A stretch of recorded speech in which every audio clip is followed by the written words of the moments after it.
Presidente Tercílio, nobre deputados e deputadas, subo aqui hoje para falar de 3 temas. E quero começar a falar um pouquinho sobre o pedágio, mais uma vez. Na última quarta-feira, no dia 13/4, a Frente Parlamentar sobre o Pedágio reorganizou, ou melhor dizendo, reuniu seus parlamentares para fazer a 20ª audiência da sua história. 1 ano e 8 meses à frente desse debate, essa Casa de Leis tomou protagonismo, discutiu com a população, ouviu os setores, ouviu a sociedade. Eu quero agradecer aqui ao presidente Traiano, ao deputado Romanelli e a toda a mesa pela oportunidade do povo participar desse processo. Também colocada a importância que foi a contratação do Instituto de Tecnologia de Transporte e Infraestrutura da Universidade Federal. Um órgão de auxílio, de cunho científico robusto, de muito preparo.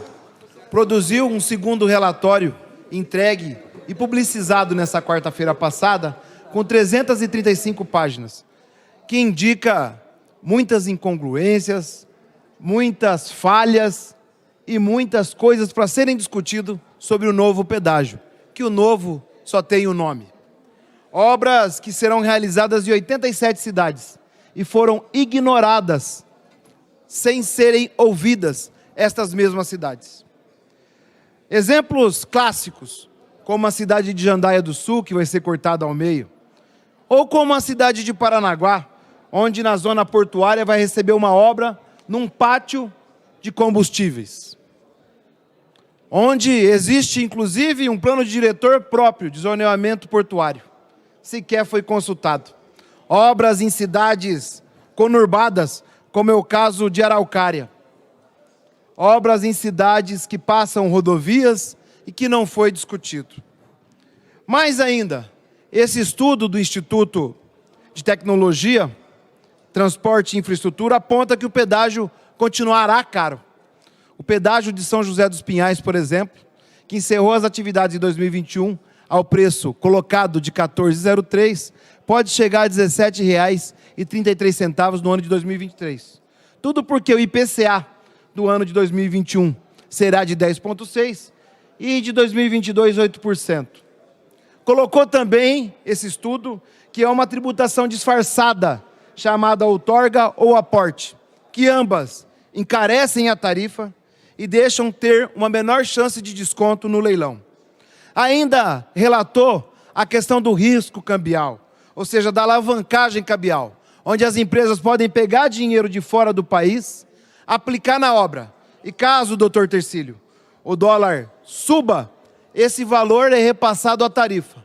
Mas caso o dólar abaixe, a tarifa não é abaixada. Muito pelo contrário, é mantida. Coloca também que não existe fundamentação técnica para o degrau tarifário de 40%. Diz que não encontrou a memória de cálculo, onde se alcançou esse 40%. E relata que o último pedágio da BR-153 em Goiânia, por exemplo, teve 28% de degrau tarifário, e esse ambiente, além de geograficamente parecido com o estado do Paraná, tem um fluxo menor de veículos. Ou seja, as tarefas da frente parlamentar continuam. Precisamos vencer essa licitação superfaturada. Precisamos trabalhar, independente do nome dado, contra esse modelo de outorga.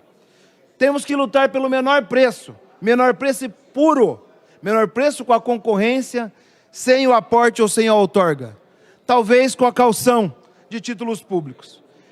Esse estudo apontou também a revisão das praças de pedágios e a não necessidade de 15 novas praças. Rever alguns pontos. Um estudo robusto.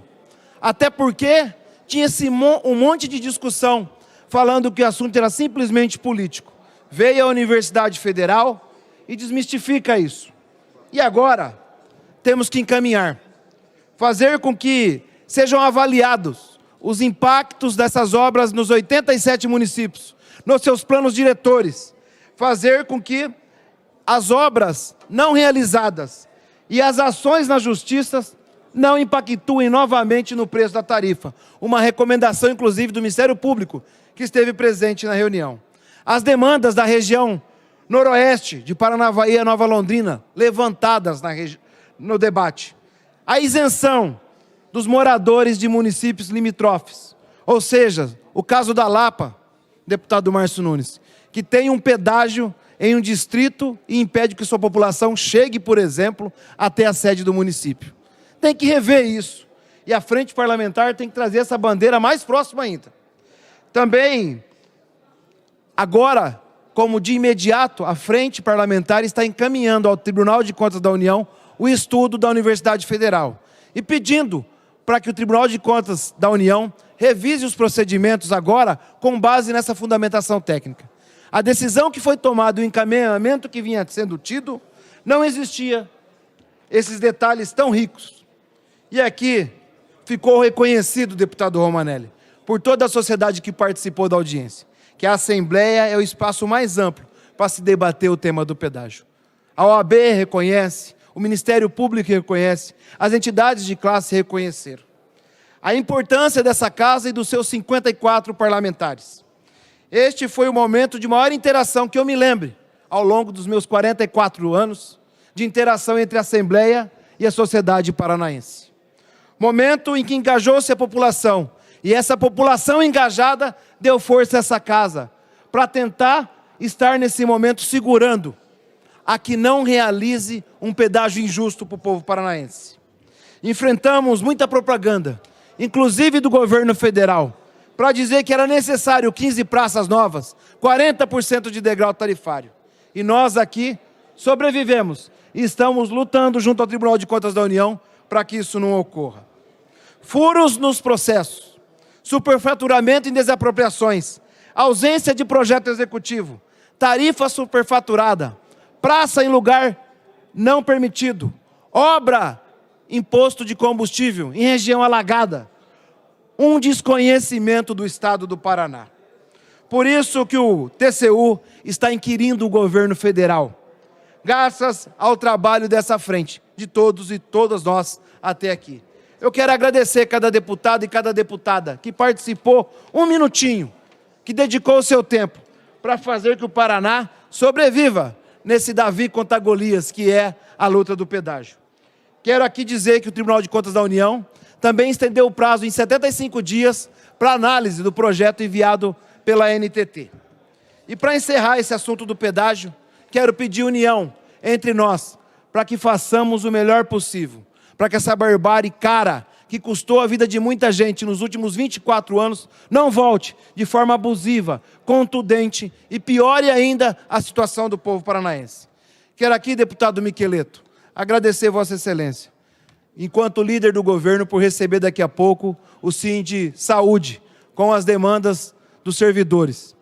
Quero também fazer um apelo para que os nobres colegas, que falam tanto sobre passaporte vacinal, entendam que a oposição vai recorrer dessa sanção da lei abusiva e inconstitucional que é esse passaporte de vacina.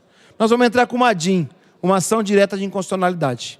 Eu vi alguns parlamentares dizendo que isso é muito ruim. Não, ruim é permitir que um projeto inócuo, sem validade, se sobreponha às leis federais. As universidades públicas, estaduais, federais, têm competência assegurada pela União, já julgado pelo STF, e autonomia para ditar e colocar a sua política pública de saúde. Quanto ao caso de Paraíso do Norte, cabe informar aqui a quem fica falando, o decreto do Poder Executivo do prefeito, ele é legal até que seja julgado. Ele tem amparo na Lei Federal 13.979/2020 e na Lei Federal 14.019. Nós somos contra essa lei proibitiva, essa lei que favorece a antivacina, essa lei que desqualifica a política pública e interrompe um trabalho de prevenção, um trabalho de controle ao espraiamento desse vírus. É uma lei que não vai ter validade. Com certeza, como o homeschooling, vai cair perante a inconstitucionalidade de que ela foi feita.